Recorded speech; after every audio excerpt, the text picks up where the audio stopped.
very pleased to have Tony Goodwin with us tonight. I'm sure he's familiar to most of you, and I know he's presented in the past. He is the town historian for Keene. We also have the Lake Placid North Elba town historian here with us tonight. She's on our board, so we've got a lot of town historians. Tony has quite a background in what he's going to talk about tonight, but he was the chief of the Adirondack Mountain Club's first professional trail crew in 1979, served as the executive director for several local organizations that dealt with recreation and trail improvement and those kinds of things. He'll get into all that. And he's edited 5 editions of the Adirondack Mountain Club's High Peaks Trail Guide. So I think that's great background to talk about the evolution of trails over and the maintenance and development of them over the last 150 years. And as a relative newcomer to this area since last year, I'm really excited to learn more about the local trails. Thank you, Tony, and welcome. Everybody give him a warm welcome.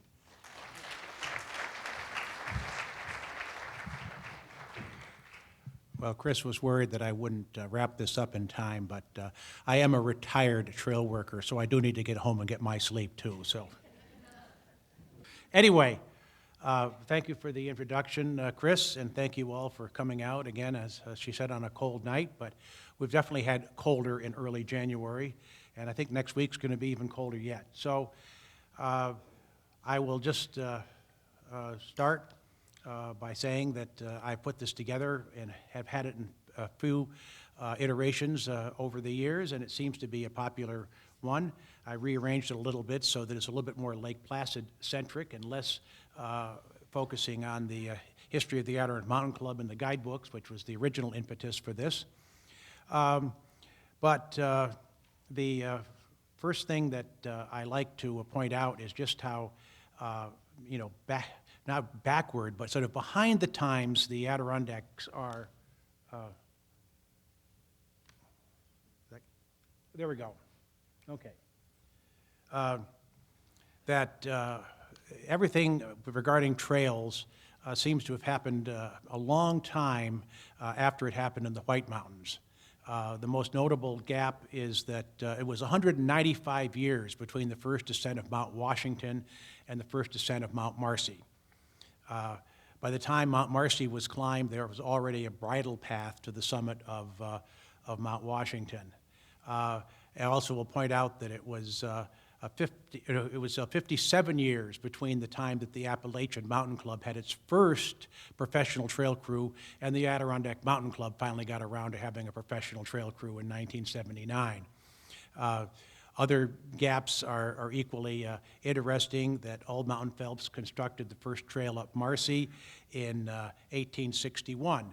By 1861, there was a carriage road to the top of Mount Washington to serve the 2 hotels that had been built there.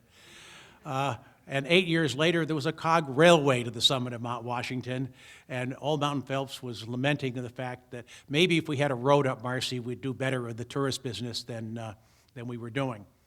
Anyway, but here is Old Mountain Phelps, the person who, the noted Keene Valley guide, who cut the first trail up Mount Marcy. It started at his camp on the northwest side of the upper Sable Lake, went up over Bartlett Ridge, crossed Panther Gorge somewhere above where the current Panther Gorge lean-to is, went up an open slide on the south side of Mount Marcy. Must have been interesting to climb that in the leather-soled shoes that people were wearing and the long dresses that the women had to endure. But he, I'm sure, picked that route because he was known for being somewhat lazy.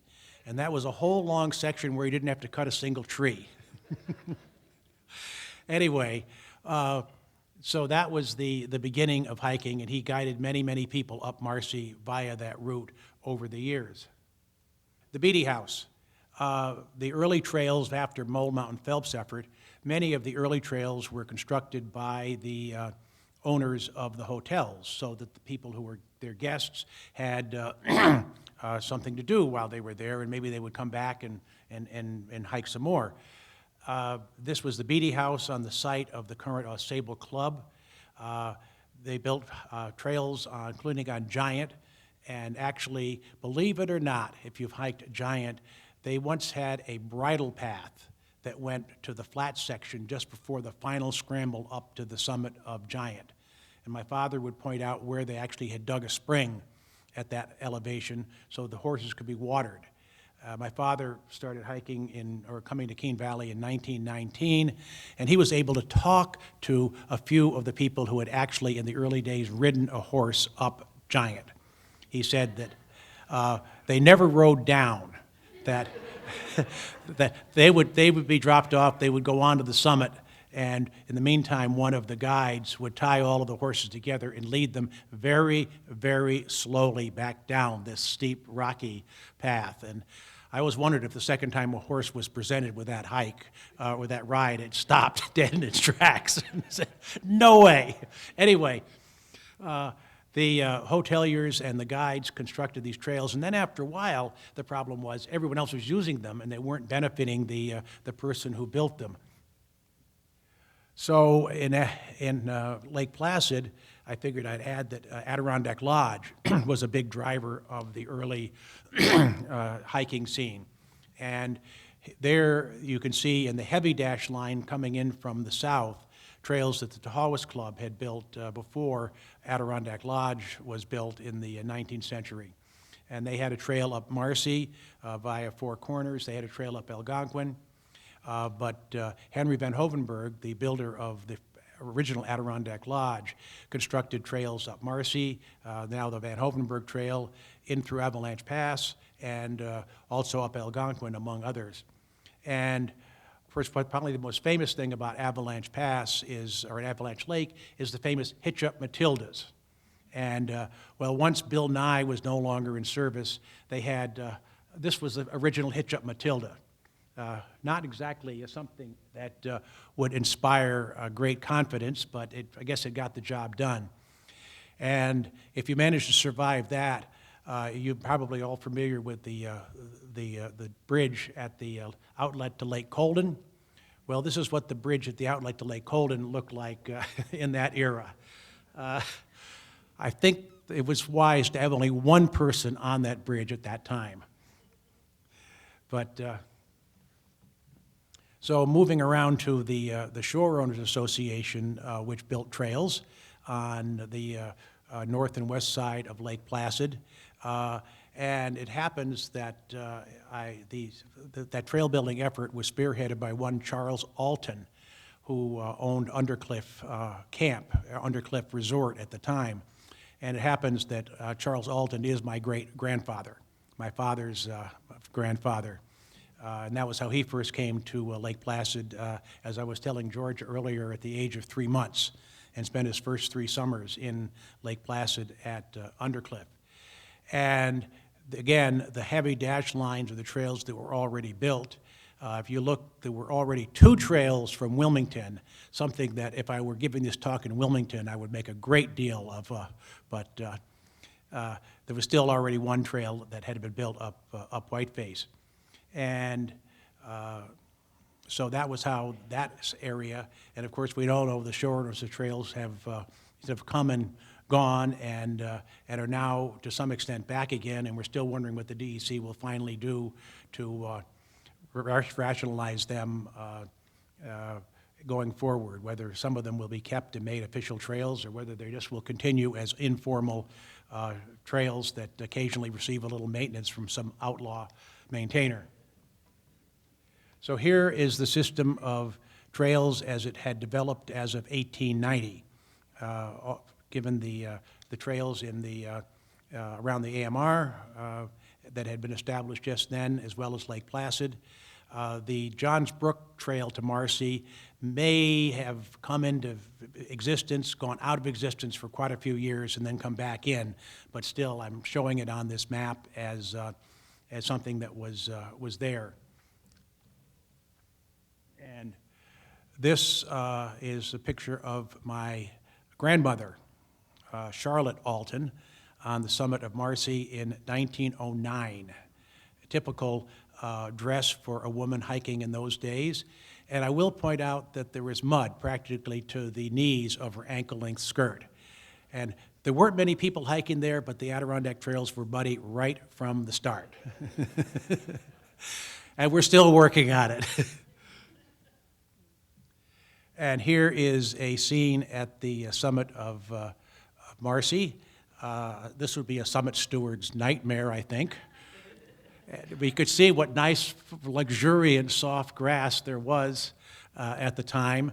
And I'm pretty sure that that elegantly dressed gentleman with the white hat and the knickers in the background is none other than W.A. White, William Augustus White, as in the W.A. White Trail up Lower Wolfjaw. And just to say that my family is totally part of the Adirondacks. He is my wife's great-great-grandfather. We were fated to be here whether we liked it or not. But anyway, that was hiking in that era with the trails that they had. So here is the growth of the trails as of 1930, and we can see quite a bit of new construction, especially around Johnsbrook Lodge, much of it initiated by the Adirondack Mountain Club after they established Johnsbrook Lodge in 1925.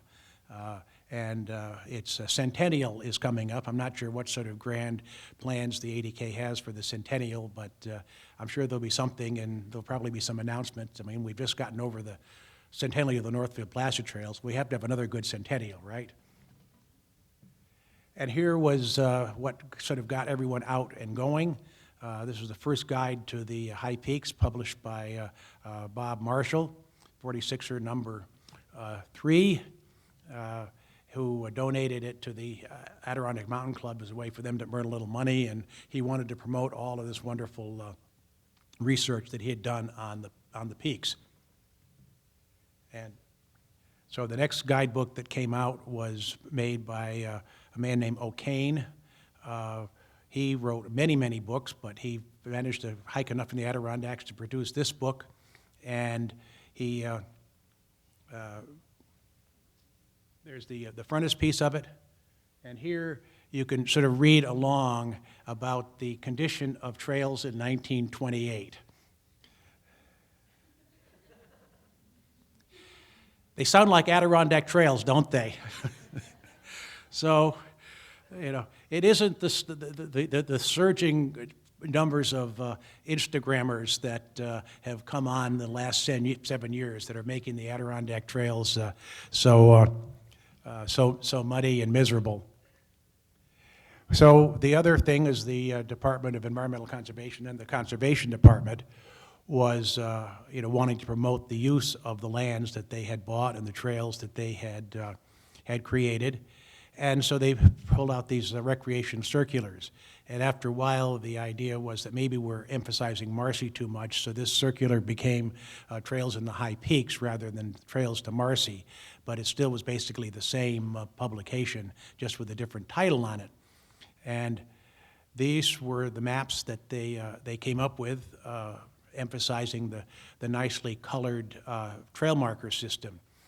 Now, many people don't know that when the trail marker system was initiated in the mid-20s, the idea was that blue markers would designate trails that went north-south, that red markers would designate trails that went east-west, and yellow markers would designate connecting trails. And this was based on the federal highway system. Think of Route 9 as a north-south route that was odd. Think of Route 20 that goes across the central New York, even were the east-west routes, and they had 3-digit federal highways that were the connecting ones. So they tried to institute that on Adirondack trails. The system broke down very quickly when the game became just trying to have different colors going in each direction at a junction. And that's how it's basically done now. But it's sort of an interesting little footnote that you had that original system based on the federal highway system. Don't mean to shock you with a picture of a 1940s era trail, but so these trails that the DEC was promoting with all their nice colored lines weren't these beautiful, broad, dry highways that everyone might envision them being. This was the Marcy Trail as of the late 30s, early 40s, a photo taken by a woman named Kay Flickinger, and now at the Adirondack Center at Union College. Has a number of things. Another picture of a rather poor piece of Adirondack Trail. So this is a picture taken of the Slant Rock Trail in 1974. And as you can see, things hadn't improved all that much. But there was some beginnings of a notion that things could be done. I took the previous picture and this picture in 1974 when I was working for the Outer Mountain Club as an Adirondack Ridge Runner, a short-lived program that sort of predated the Assistant Forest Ranger and a program. Once they had Assistant Forest Rangers, there was no need for us running around there with bogus-looking name badges, no radio, and no enforcement power. But anyway, I took this picture to show that where there was a good boardwalk, where there was a good bog bridge, the grass would grow back up again. As soon as it ended, you were back to mud. And so, you know, trying to just point out that as long as we could build enough of these boardwalks, we'd at least get the flat, marshy areas covered. And a system that is familiar to any trail worker is topping logs to make a boardwalk. This was actually up in Elk Pass with an ATIS crew put together. I'm beginning to say that if I were in charge of ATIS crews, I would demand 2 logs on each one rather than 1, but at the time I could walk 1 log pretty well, and so could most. Anyway, this is sort of the picture that I like to show. This is the bog just before Timberline on Marcy. And as you can see, it's nice and grassy. When I first climbed Marcy in 1957, everything you see in that picture was absolute black mud.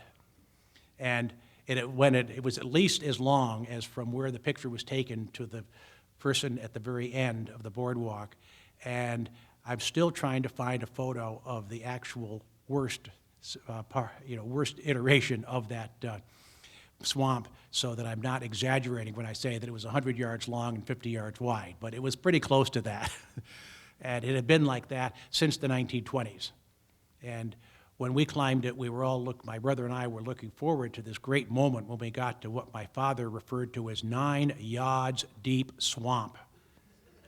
And this came from one of his early guided clients, who was a 6'2" Englishman who saw this and just decided that he would just go right straight through it.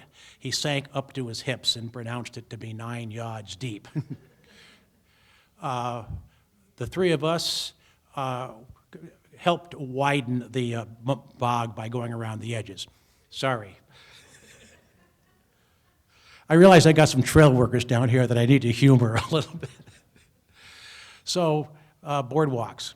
This was sort of the ultimate boardwalk that ATIS built, so I guess I'm bragging a little bit by showing it, but this was 3,200 feet of planking that was built, that was flown in to cover 1,600 linear feet of marshy swamp. And it was dropped, of course, 1/3 of a mile away from the trail where we needed it, but a crew of Student Conservation Association came in, spent 10 days, probably 8 days of actual work because they had a day to come in and a day to get out, and they hauled a considerable amount of material out to the trail, enough so that the ATIS crew in 3.5 weeks could finish it. Well, of course, it does rain, and Marcy Swamp is wet, and much of the material had to be hauled, basically wading knee-deep through the water that next spring to get it to the trail. And it really rained the first weekend after we started work, and so we could paddle right up the Elk Lake Marcy Trail. Notice the blue trail marker up above the head of the person in the bow of that canoe. I had suggested that they needed to have some really good long stakes to hold these bridges down so they didn't float away. I wanted 5-foot stakes. This girl said, I think the 2-foot stakes are fine. She pounded a lot of 2-foot stakes in. The bridges floated away. She pounded 5-foot stakes the rest of the time, and they haven't floated away. So I had that engineering decision right. And so here is just, carrying along one step at a time. And there's the crew, the very happy crew the last day when they actually could call the job finished. The sun finally came out and they were done. I gave them a couple of weeks of work very close to the road after that ordeal, and they appreciated it, but they did some good work as well.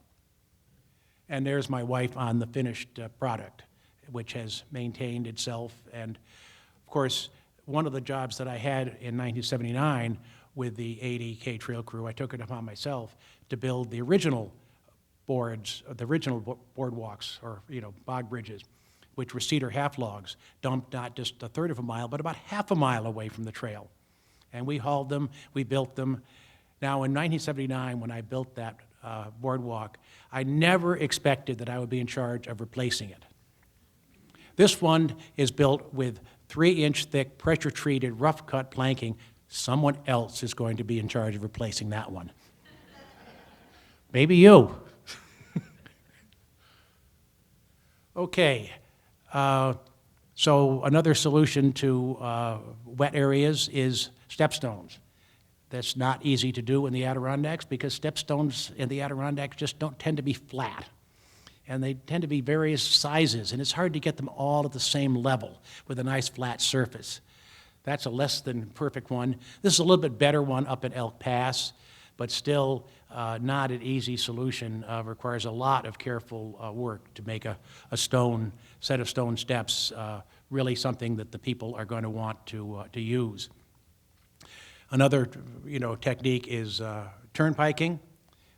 This absolves the need for finding flat rocks, but it doesn't work very well unless you've got a brook nearby as a source of gravel. And it's also very labor intensive, so it's not really that good a solution, and planking is probably the way that most of these swamps are going to be taken care of in the future. Well, okay, we've taken care of water on the flat. Now what happens when the water starts running down the trail, like O'Kane, as you remember, noticed? This is the tabletop herd path, which never has had any drainage at all. And it has suffered as a result. So what can you do to get the water off the trail? Well, here, for many years, it was just a wooden water bar. That's one that's sort of about the end of its useful life, but it is still doing its job. Here is a simple rock water bar, properly constructed. These will last forever, and if they're really properly constructed, they won't need much maintenance going forward. That they'll just continue to do their job unless something happens to a tree happens to fall right in it. And yet another rock water bar, just to give you an idea of what you could be looking for as you hike along the trail if you've never tried to pay attention to these structures. Again, a sort of line of very gently rising stepstones on the Noonmark Trail with a very long ditch next to it. One way or another, you figure how to get the water off the trail. And I can remember a gentleman hiker named John Case. Some of you might have heard of him. Was hiking a haystack into his 80s, had hiked all over the world. And I remember him walking along behind him and my father, and he got talking about trail maintenance, and I can remember him just thundering to my father, "I just wish the Adirondack Trail Improvement Society would learn how to get the damn water off the trail." And that's been the name of the game ever since. Okay, so now we get to a steep spot. And if we can't do a relocation, what is the solution to a steep spot? Well, it's some stone steps. And here's a very simple, short stone staircase, but notice there's sort of rocks next to the edge. That's deliberately placed there. I'd say most of those rocks have been deliberately placed there. It's called scree, although the scree that I know is very thin pieces of rock on mountainsides, but whatever they want to call it. And the goal is to make the staircase the place that you want to be walking, and that you don't want to be walking next to it. And here's a stone staircase leading up, a little more elaborate stone staircase leading up to a wooden walkway, wooden staircase. So I'm often asked, so how do you build these staircases? And the answer is one rock at a time. Where do you find the rocks? In the woods. Where else do you think we find them? But they're not always just sitting around there ready to be plucked. They have to be dug out, probed around for, and then dug out. And when you start digging a rock like that out, you don't know, is it going to be a Goldilocks rock, just the perfect size? Or is it going to be too big? Or too small? Well, didn't need to put a picture of a small one in there, but anyway.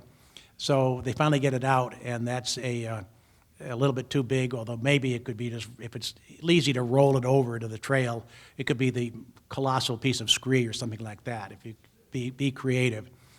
So how do you move them? Well, the basic technique is just pushing. It's the trail crew indelicately refer to it as humping.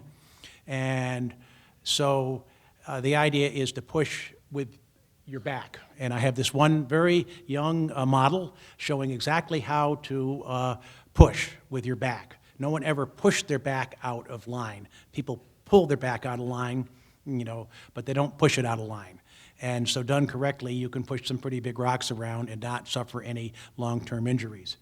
The next phase of this, after this modeling, was just the cutest trail crew picture I ever took, so I have to put it in. Not necessarily a recommended technique.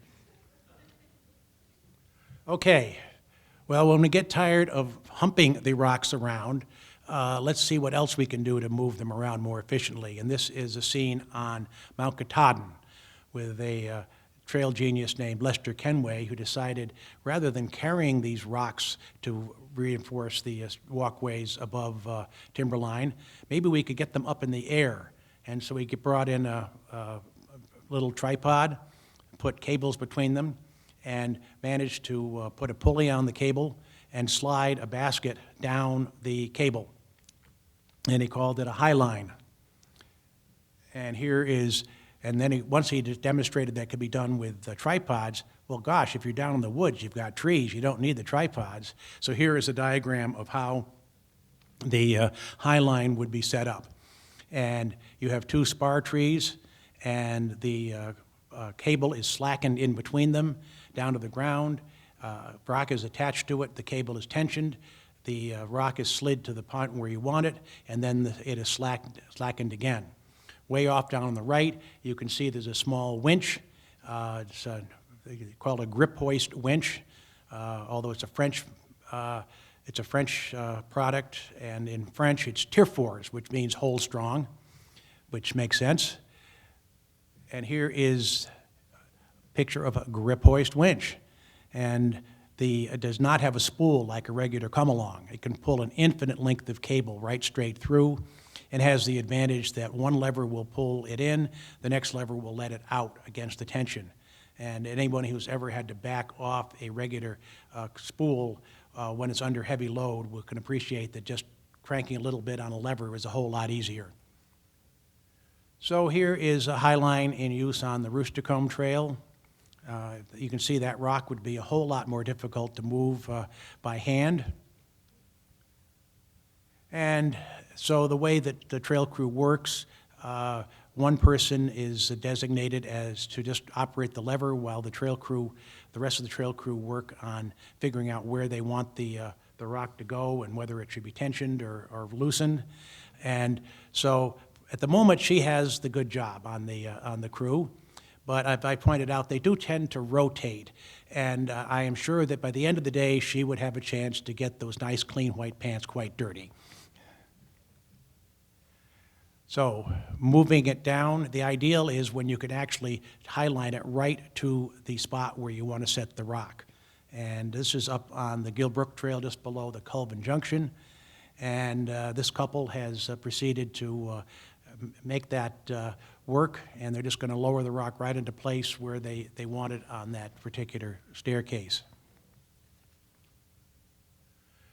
The Highline also works good for building bridges.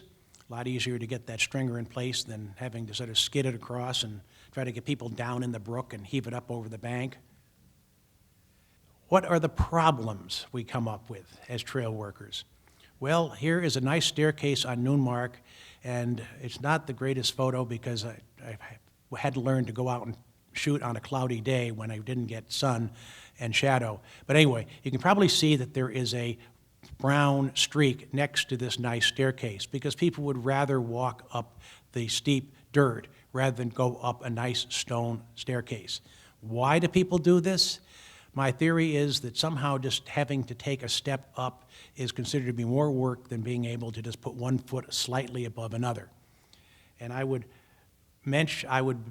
be pretty sure that if you were to sit there for half an hour at a busy time of the day, you would find that the vast majority of people choose that handicapped access ramp rather than the stairs next to it. So trail workers just have to take into account the fact that people are lazy. Or maybe we should just say efficient in how they choose their next step. So we can put brush next to it, which is at best a temporary solution. I'm sure that anyone who's worked on trails will brush in, brush in, brush in. You come back a year later, where did that stuff go? It isn't even obvious where it was just thrown aside. It's just gone. So you put rocks next to it. And believe it or not, all of those bigger rocks were deliberately placed there for just that reason. In other words, almost as much work went into making sure people used the staircase as it was to build the staircase to begin with. And of course, we have ladders. People have been building ladders. My technique for many years has been to haul pressure-treated rungs. They last a great deal longer, and put them in with lag bolts so that when the stringers fail, you just back off the lag bolts. You've got the pressure-treated, and you put them on the new stringers, and it's a very efficient way of maintaining ladders when you have no other choice. If the area isn't that steep, but it's too steep for a rock staircase, here is just a wooden staircase that is a lot easier to negotiate at that angle than a true ladder. And there's the ultimate wooden staircase on the Orbed Trail on Gothics, which I'm not sure really it doesn't really fit in the wilderness somehow to see that up there, but it's there, and it serves its purpose. Technique that ATIS has been experimenting with and hopes to do more with is these pinned steps, replacing a ladder. The ladder is now gone, but I had this photo just to show what was there before. The construction is to drill in a couple of holes, put some pins that are coming up, drill a hole in the wooden step that's just about a 1/16 of an inch smaller than the pins, and then hammer like crazy, and that step is set. But I'm often asked, so how are those things held on? My first answer is usually as straight-faced as I can make it: Gorilla Glue. So another example of progress when we can reroute around a steep area. This is a section of the Ridge Trail on Giant and some switchbacks that we created about 20 years ago, which have been very successful. This is a finished section of one of them. It doesn't look quite that nice now, but it's pretty close. And so now we see the comparison. On the left is that first picture, and then just in 10 years, you can see how much recovery there is on that steep section. And there's been even more recovery since then. So this is all to the good. We can look at the picture that I started with there, 1974, the Slant Rock Trail, and then 20 years later, this is what it looked like after some good work by the ADK trail crew. And here's another picture on the Slant Rock Trail, again, a 1970 picture, and a picture 20 years later. And this all seems to be up and up. But one thing that has become evident in the last couple of years is with all of this good structures that have been built, someone has to maintain it. And it sort of comes that the number of trail workers needs to continue to expand, maybe not exponentially, but steadily expand in order to be able to maintain what has been built. because you can't always build something that's going to be maintenance-free. And this is 20 years further into the future. Just 2 years ago, the Slant Rock Trail is back to looking like this, unfortunately. So that's an example of how, you know, we need, you know, more trail workers, and, you know, I've been campaigning for having people come in as sort of apprentices and sort of do the maintenance of the existing structures while the more experienced ones build new structures, and to sort of keep the whole system going like that. Okay, we'll finish up here with sort of the ultimate in Adirondack Trail construction. This is the new Mount Van Hoevenberg Trail, East Trail, up from the Bob Run. And you can see this is not like any other Adirondack Trail that you've ever experienced. Now, it all looks nice and smooth and easy, but it's not. Here's the technique. As you can see, there's a line of boulders on the downslope side of the trail where it's going across the side hill. I'm OCD, and I actually counted. There were 1,800 of those boulders per mile that had to be set. Then the gap behind those boulders is filled with pebbles, with crush, so there's good drainage. And then there is the mineral soil, which is put on top. And there is the mineral soil being quarried out of a very deep quarry pit on the Mount Van Hoevenberg Trail. They save every last little pebble that they find because that is what is going to be in back. But they sometimes end up having to you know, actually break rocks with a sledgehammer in order to have enough crush to finish building the trail. I took this picture at the very first year, 2018, and the word was that they'd actually had prisoners working on it, and the girl said that she was asked at one time what she was in for. I assume the person was joking, but we don't know. And so they were able to use machinery as long as they were on town of North Elba land. And I talked to Willie Janeway. Some of you may know him as the recent director of the Adirondack Council, but he started working on trails in New Hampshire, came over and raised the standards of the Adirondack Mountain Club trail crew up to where it is today. Well, getting there anyway. And he said, well, Tony, I don't know. He said, I think that machine got loose on the wilderness area. Did you see the size of those quarry pits? I showed him this picture to show him that was all done by hand, and he was impressed.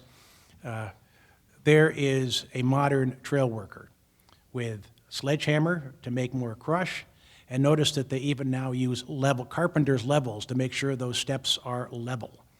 The first time I saw that in use, I was really amazed. I had never thought that I would see a carpenter level on a trail project, unless it was working with a bridge or something like that. Welcome back to the prisoners of the 19th century, turning big rocks into little rocks. Work in my day, but never anything like this. A lot of it. Got to make a lot of crush. Oh yeah.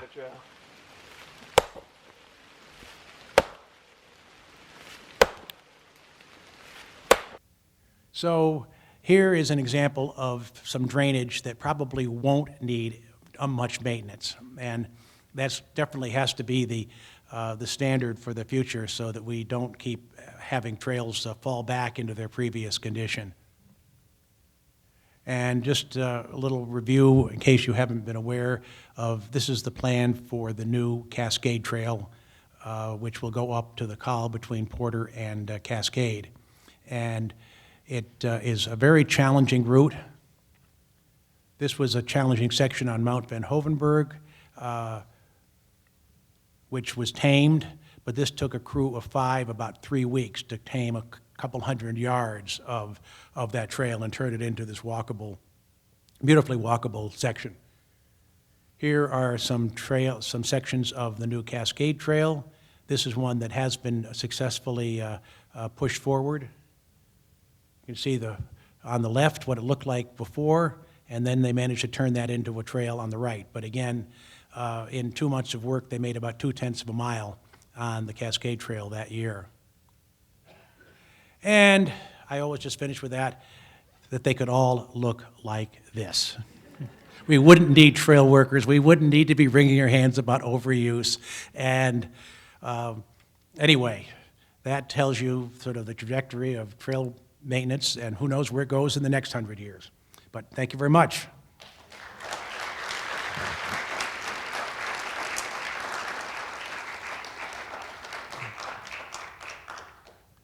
Good. I didn't run over.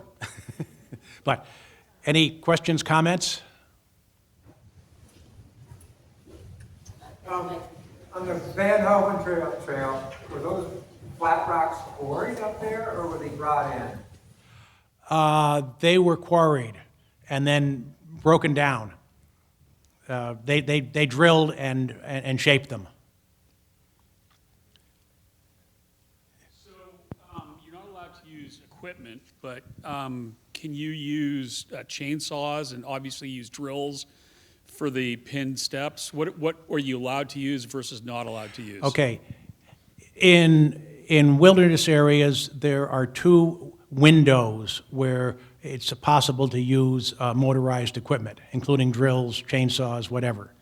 The first one is in the spring up until Memorial Day. The second one is October 15th to November 15th. And so the crews have made good use of those. When I, visited the Cascade Trail late October, they were making good use of quarrying and shaping as many rocks as they could for the work that they were going to be doing the next year. Tony, not trail related, but I noticed on Marshall's book, he had the 80K icon. What's the history of the icon? How long has that been around? That probably would have been one of its first uses, because he published that in 1922, and the Adirondack Mountain Club was founded in 1922.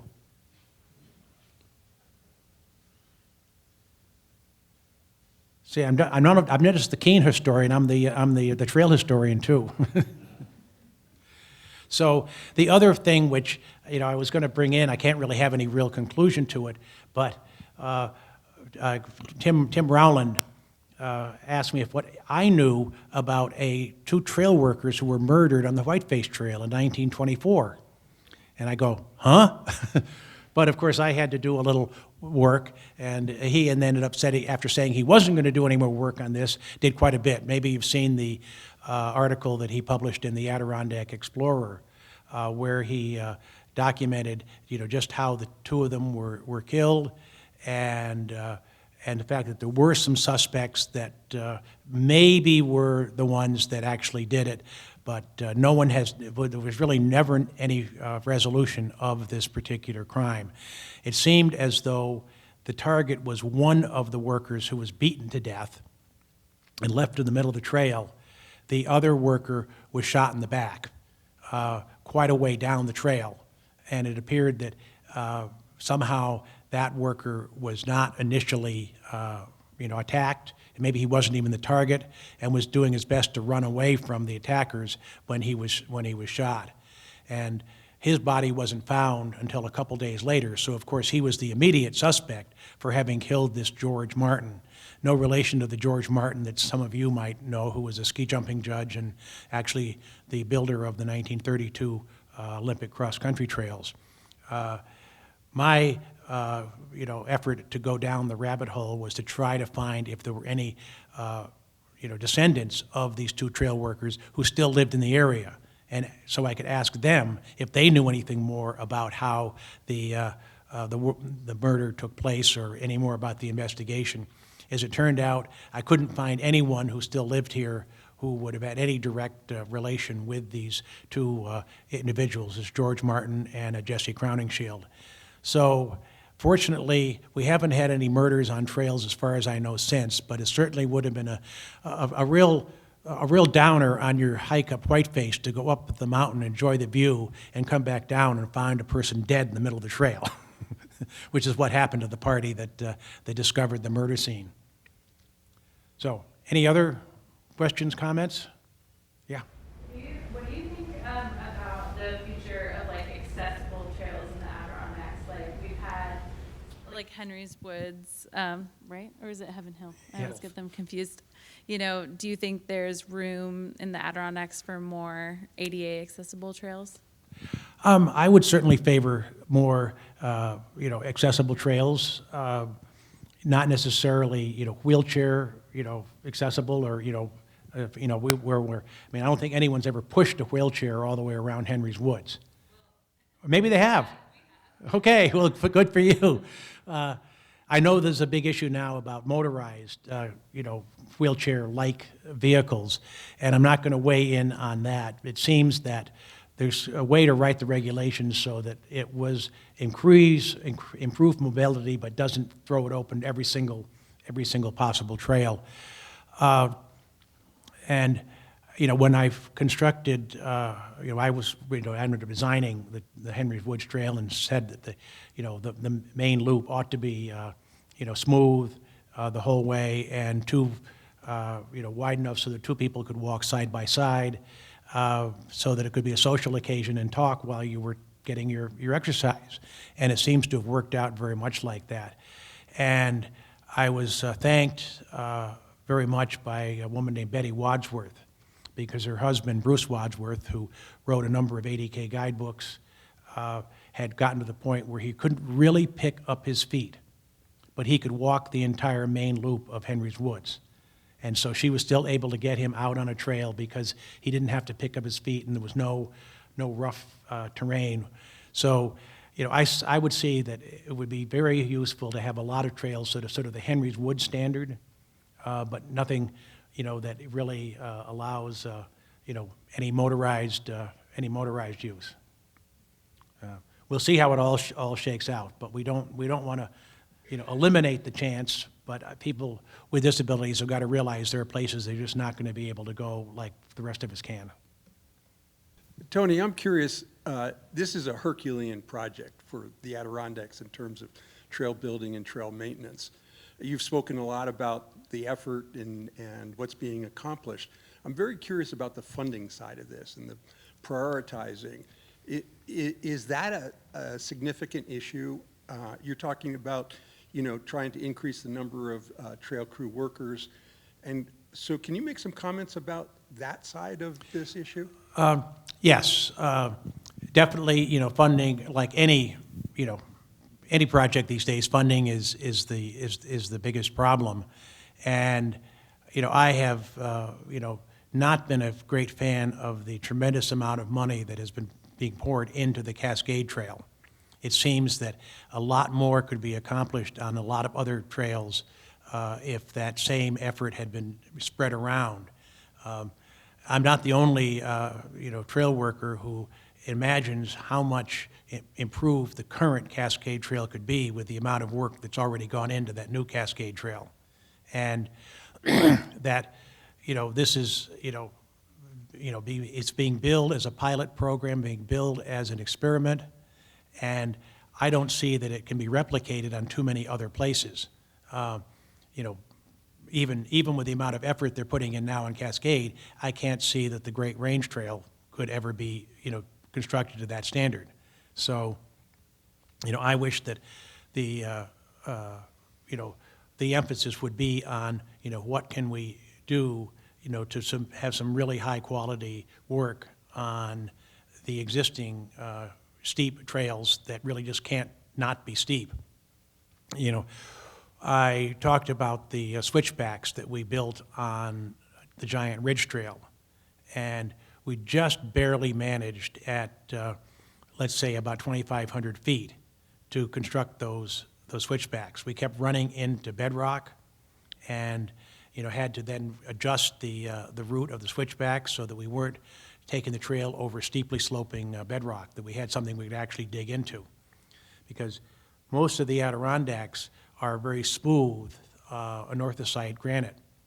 And so, once you get on a side hill where all you've got is, a foot or so of organic soil, there's really nothing that you can dig into. There's nothing that's going to hold when you're on that terrain. But your only option is to basically go straight up and put lots of rock steps and lots of drainage. and hope that, or not hope, but, know that if you do that right, the trail will be steep, it'll be rough, but it won't be deteriorating over the course of the years. And that's the emphasis that I would like to see. And again, as I said, need to try to bring in more trail workers and get them started with just maintaining the existing structures and then letting them move up to actually building the more advanced structures. So that's my 2 cents worth. I don't think anybody here from the DEC is going to complain about the fact that I'm offering my opinion to this group, because it probably won't change anything anyway. Well, I guess if there are no more questions, I'll be packing up here, and anyone wants to come up and chat, I'm available. But thank you all for coming.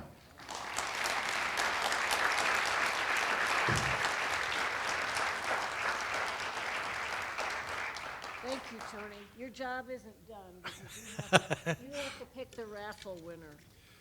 And good. I brought my glasses so I can read the number. I had that problem at one of the pool parties from the Jackrabbit Trail, where I had to ask the nearest kid to come up and read the number.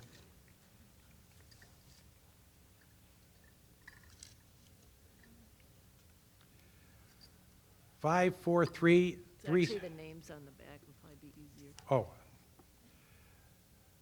Dr. Dennis? Who's Dr.